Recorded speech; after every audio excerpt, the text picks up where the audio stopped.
In the name of God, who is most gracious and most merciful, I am Zubair Khan and you are watching my vlog. How to achieve the world peace is the topic for this program. It is a bit lengthy video but is an extremely important to understand how the peace can be achieved in our world.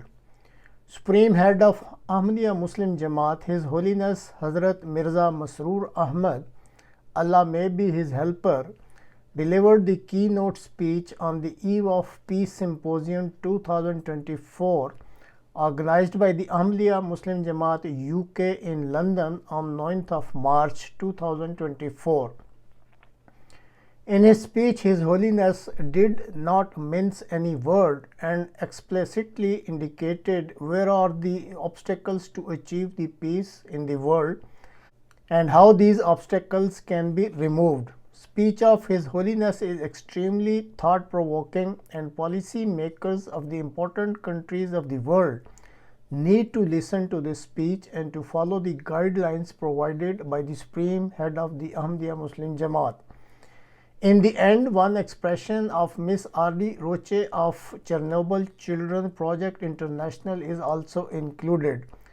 The lady has truly understood the vision of the Supreme Head of the Ahmadiyya Muslim Jamaat and has advised all concerned to listen the speech and follow the guidelines. Deepest thanks to Muslim Television Ahmadiyya MTA, which provided the main source of the video. Bismillahirrahmanirrahim. In the name of Allah, the gracious, ever merciful.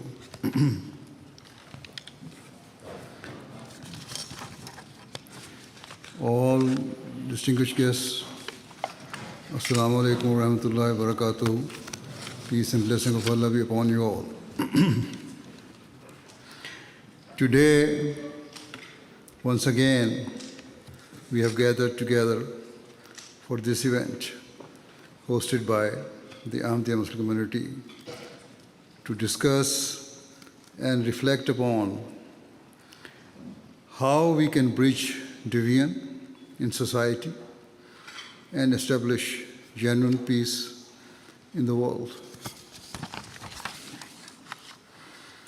For over 2 decades, I have urged governments, politicians, and all people to play their roles in ensuring social cohesion of our individual societies and the wider peace and harmony of the world. I have expressed my views on how we can bring an end to all forms of warfare, whether conflicts fought falsely in the name of religion or those which are overtly geopolitical. I have not only spoken of the pressing need to end wars between nations, but also to tackle the frustrations that exist locally within communities and to strive for peace in those nations where civil wars or internal disputes are rife. Certainly, history teaches us that internal conflicts can spiral into regional wars, often fueled by the interference and influence of external powers and ferment instability and division in other countries to serve their interests. In recent decades, we have witnessed the devastating consequences of such interference in countries such as Kuwait, Iraq, Syria, and Sudan. Above all, I have repeatedly warned that the unjust policies of the major powers and the unfair political, legal, and economic systems that have prevailed in much of the world are triggering an ever-rising tide of inequality in much of the world are triggering an ever-rising tide of inequality, which in turn is fueling global instability and insecurity. Over the years, politicians, intellectuals, or members of the public have invariably agreed with my assertion that we must strive for peace.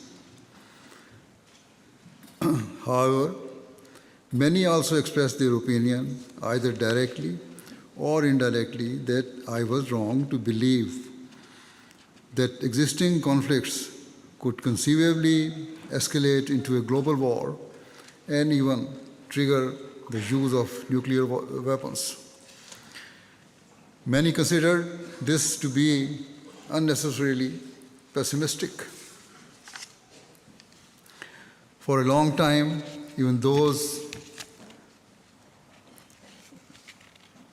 intimately engaged in world affairs, such as politicians, foreign policy journalists, or analysts, did not agree with me, either due to their idealism and a desire to look at the world through rose-tinted glasses, or perhaps due to an incapability to learn lessons from history. They seemingly ignored the widening cracks that have been opening up in recent decades in international relations. Perhaps they simply did not wish to accept the reality of what was staring them in the face. As they say, ignorance is bliss. Yet, today, as wars rage here in Europe, the Middle East, and elsewhere, many of the same people are now raising the alarm, warning of a global war in which nuclear weapons could be used to wreak an unimaginable devastation on the world. Despite this realization, many still seem unwilling to consider what must be done to end these conflicts and remain reluctant to hear the genuine voices for peace that exist in the world. Given this, as I thought about today's event, I wondered whether there was any point in us gathering here again. What benefit was there for us to speak about peace and justice if those with the power and ability to influence change were determined not to hear us? The stark reality is that even those institutions founded with the primary objective of maintaining the peace and security of the world are becoming increasingly irrelevant. For example, the United Nations has become a weak and almost powerless body where a few dominant nations wield all the power and easily override the views of the majority. Instead of deciding each issue based on its facts and merits, nations have formed alliances and vote according to their self-interests. Ultimately, critical decisions are made by a few privileged nations in whose hands rests the veto power. Instead of faithfully serving the cause of peace and justice, they wield their veto like a trump card wherever their narrow interests are threatened, irrespective of whether their decision shatters the peace and prosperity of other nations and leads to the death and destruction of scores of innocent people. Let it be clear, therefore, that where a veto power exists, the scales of justice can never be balanced. Nonetheless, despite these reservations, I realized that I must use this opportunity to speak because Islam teaches Muslims never to waver in the pursuit of peace. It teaches us to speak the truth so that when held accountable before Allah the Almighty, a believer can truthfully claim to have tried his utmost to save his creation from destruction. Furthermore, the Holy Prophet of Islam, peace and blessing of Allah be upon him, has stated that the greatest form of jihad, a term that is consistently misunderstood and misrepresented, is to speak truthfully and courageously before one's leaders, especially those who are hard-hearted, unjust, and cruel.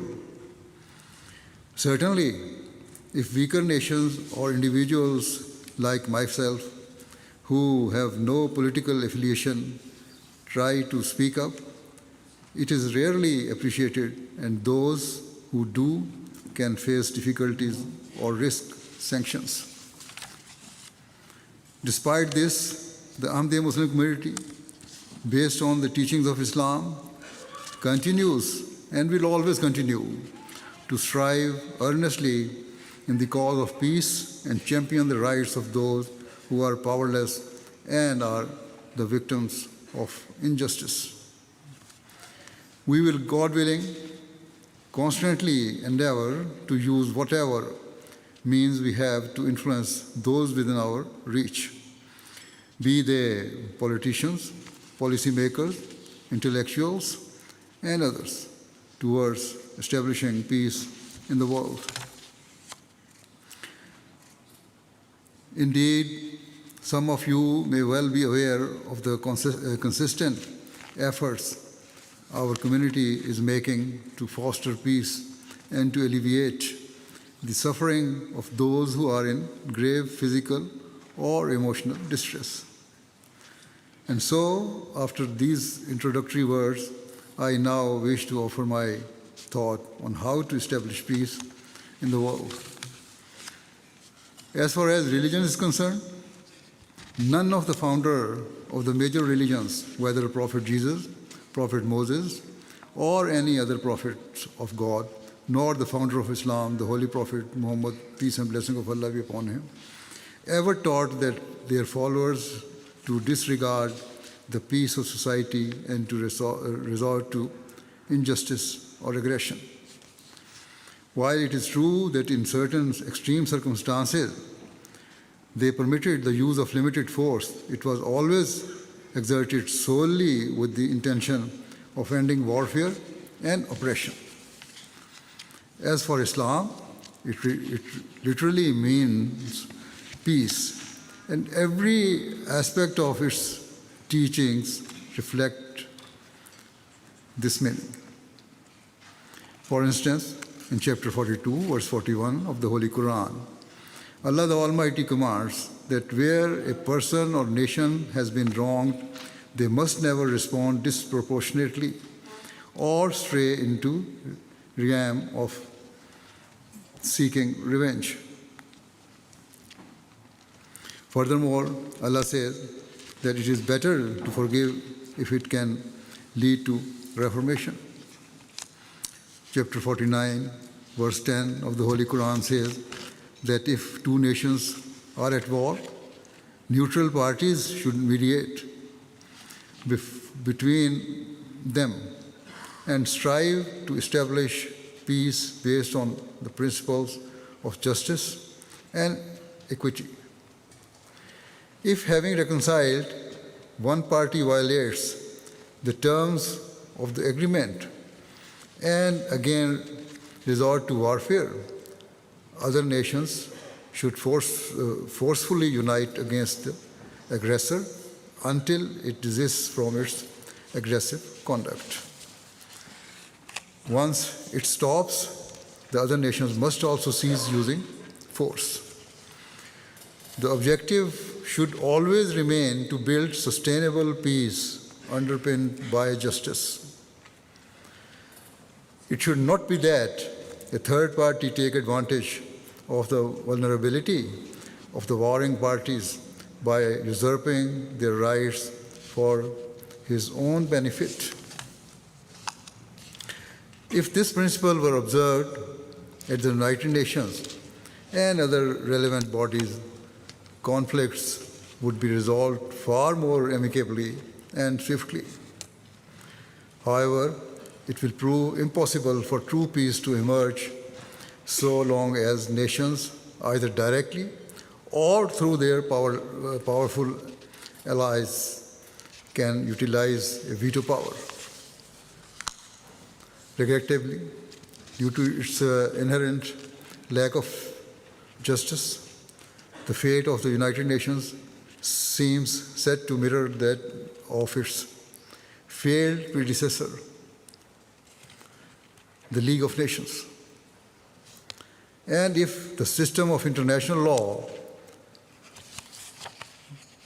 weak as it may be, completely collapses, the resulting anarchy and destruction is beyond our comprehension. Whilst there are myriad of conflicts taking place in the world, the most pressing and dangerous are those taking place between Israel and Hamas and the ongoing war between Russia and Ukraine. Some people may believe or may have been conditioned to think that the conflict between Israel and Palestine is a religious war. However, in reality, it is a geopolitical and territorial conflict. As for the war in Ukraine, it is very evidently a geopolitical war being fought for territorial reasons. I firmly believe there is only one way to end these wars: by ensuring that justice prevails and that whatever settlements are made are based on equity, as opposed to what better serves the interests of external powers.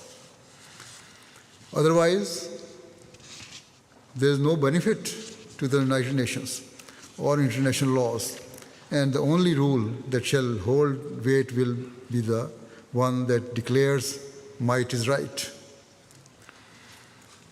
In terms of the Ukraine war, Russia has a veto power at the UN Security Council, whilst in effect Ukraine also has one by virtue of its alliance with those Western nations who have permanent membership of the Security Council. How can a settlement be agreed if both sides can effectively wield a veto? Why would either party be motivated to move even an inch if they know they can veto any deal not weighted entirely in their favor?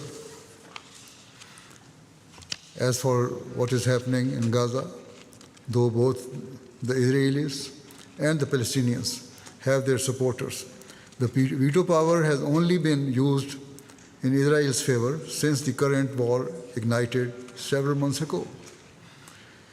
For example, in February, 13 out of 15 members of the UN Security Council voted in favor of an immediate ceasefire in Gaza, but the United Nations utilized its veto, United States utilized its veto power, and the resolution was defeated. How can peace be established where the majority view is so easily discarded? That is not justice. Instead, it is a rejection of democracy and principle of equality. Contrary to these man-made laws, Islam's teachings emphasize justice to such a degree that chapter 5, verse 9 of the Holy Quran states that the enmity of any nation or people must never incite one to deviate from the path of justice and fairness. Manifesting such integrity is nearer to righteousness. Even non-religious people will surely recognize the wisdom and benefit of adopting this preeminent standard of justice. At the same time, you may wonder why, if Islam's teachings are as I am describing, is it often alleged that Islam is an extremist religion. Indeed, this debate has come to the surface again in recent days due to inflammatory and misguided comments by certain politicians. In this regard, it should be categorically clear that the wars and battles fought by the Holy Prophet Muhammad, peace and blessing of Allah be upon him, and his rightly guided successors were entirely defensive.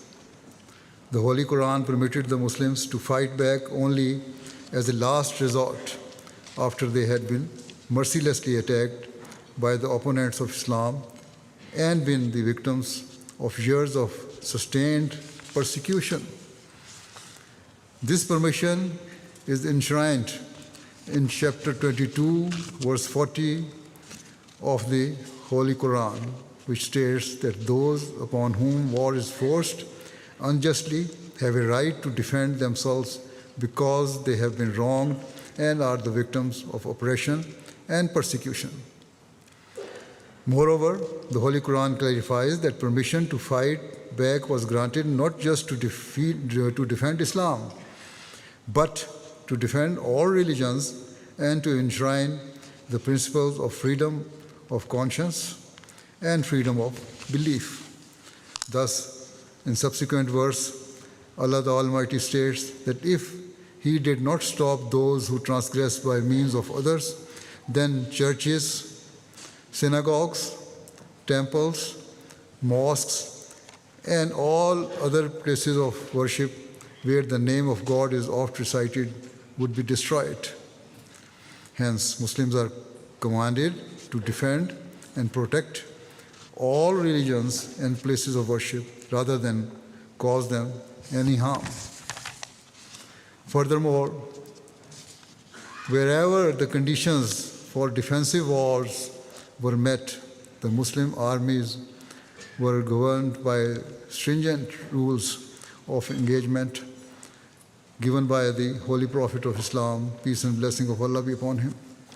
Firstly, he stated that wars must never be fought to fulfill personal or vested interests, to conquer lands, or to establish supremacy over others. Rather, Muslims were only permitted to fight if war was waged upon them. In the event of war, other nations should unite to stop the aggressor. Once the aggressor ceases to use force, the other nations should immediately end the war and seek to establish lasting peace. In addition, the Holy Prophet Muhammad, peace and blessing of Allah be upon him, strictly forbade targeting civilians, something all too common in the wars being fought in the modern world. Further, he instructed Muslims to ensure the scope of the war remained as limited as possible. All forms of escalation or expansion of the war, both in terms of territory and means, were to be avoided. Islam also teaches that unless one's opponent uses a place of worship as a military base, it is not permissible to violate the sanctity of a place of worship by fighting within it or even near it. It is strictly forbidden to knock down or desecrate the places of worship of your opponents.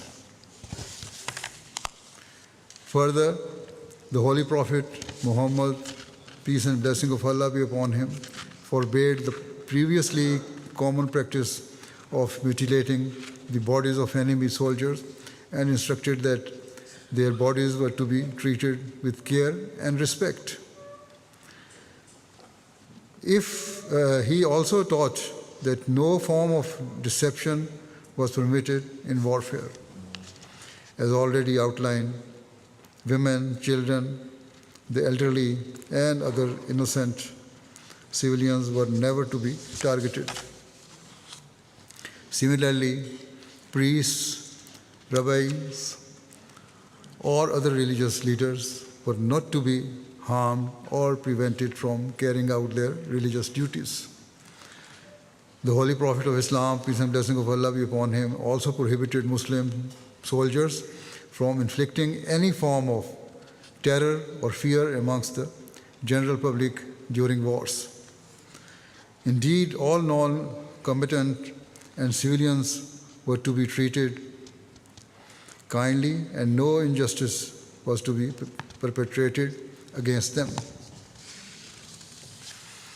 Furthermore, he instructed that Muslim armies should not make bases or camps in towns or areas where they would cause anxiety or discomfort to ordinary civilians. He stated that during battle, soldiers should not strike their opponents in the face and should cause them the least possible harm and distress. If prisoners of war were caught, they were not to be separated from their relatives if they too were imprisoned. Additionally, every effort was to be made to make prisoners of war comfortable to the extent that their comfort and needs were to be prioritized over those of the captor.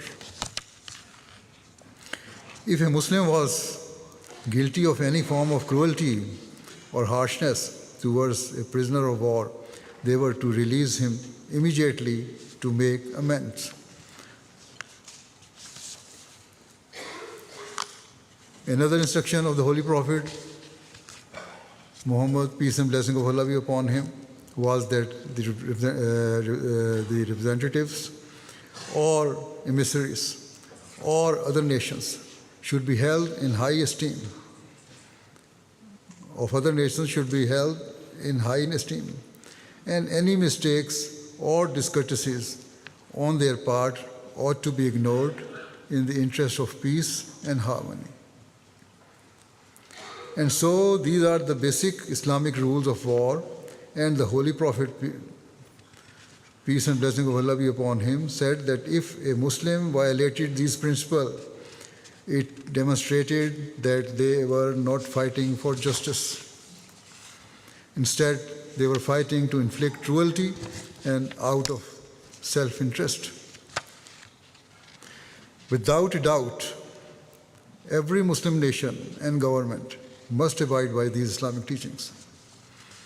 Setting aside religion, I also believe if non-Muslim nations adopted these principles, then even if wars occurred, they would not lead to such deep-rooted enmities forming that remained embedded generation after generation. So all nations involved in warfare, be they Western nations, those who harbor enmity for the Islamic world, or Muslim countries, should recognize that peace can only be established if they act upon these principles of warfare and conflict resolution. Otherwise, we lie at the precipice of a catastrophic global war that will undoubtedly lead to such immense levels of destruction and carnage that lie far beyond our imagination. As I said earlier, many people are now reaching the same conclusion. For example, Professor Jeffrey Sachs, a highly respected economist from Columbia University, writes, "The world is on the edge of nuclear catastrophe, in no small part because of the failure of Western political leaders to be forthright about the causes of the escalating global conflicts." He continues, "The relentless Western narrative that the West is noble while Russia and China are evil is simple-minded and extraordinarily dangerous. It is an attempt to manipulate public opinion, not to deal with very real and pressing diplomacy." Professor Sachs continues, "Above all, at this time of extreme danger, European leaders should pursue the true source of European security, not US hegemony, but European security arrangements that respect the legitimate security interests of all European nations, certainly including Ukraine, but also including Russia, which continues to resist NATO enlargements into the Black Sea. At this stage, diplomacy, not military escalation, is the true path to European and global security."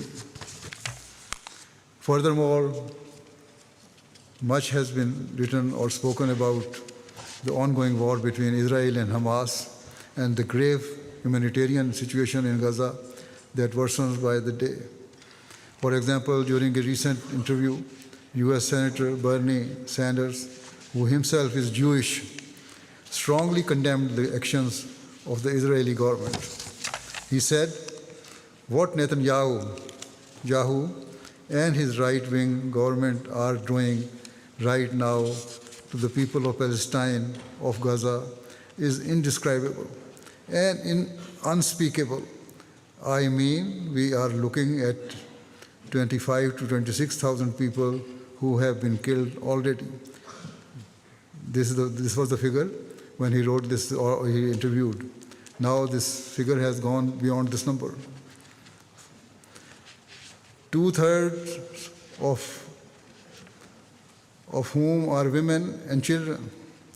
65,000 people have been wounded.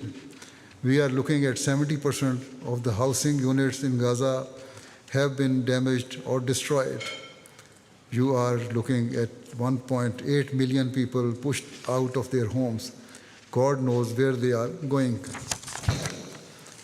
Senator Sanders continued by saying, "Right now, and I hope everybody hears this, you are looking at the possibility of hundreds of thousands of children starving to death. And we in the United States, through our financial support of Israel, are complicit in what is happening. And I will be damned if I am going to give another nickel to the Netanyahu government in order to continue this war against the Palestinian people." Asked if and how a settlement could be reached in the Middle East, Senator Sanders said, "The history of the region is terrible. It deals with the Holocaust, 6 million Jews. It deals with the displacement of hundreds of thousands of Palestinians from their homes. But at the end of the day, the Palestinian people are entitled to a homeland of their own, so we are talking about a two-state solution."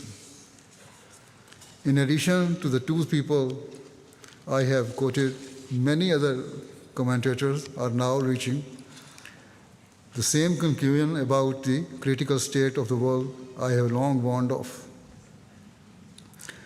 I take no satisfaction in this. Rather, with all my heart, I hope and pray that before it is too late, the world comes to its senses and brings an end to the brutalities and wars taking place in the world. Certainly, it is my opinion that there should be a full ceasefire between Israel and Hamas. or Palestine, and also in the war between Russia and Ukraine. Thereafter, instead of inciting their respective allies towards further warfare, all members of the international community should prioritize ensuring relief effort or stepped up to help those in desperate need and focus on bringing about a lasting and peaceful settlement. If instead we stand by and let these wars escalate further, countless more innocent lives will be lost. And surely history will judge us with contempt as the author of our own destruction and misery. And so, in conclusion, if we wish to save our future generation from being born with the ill effects of radiation caused by nuclear warfare and desire to save them from deprivation and desperation, and if we wish to save ourselves from their curses and laments, from their curses and laments, we must act with urgency and wisdom.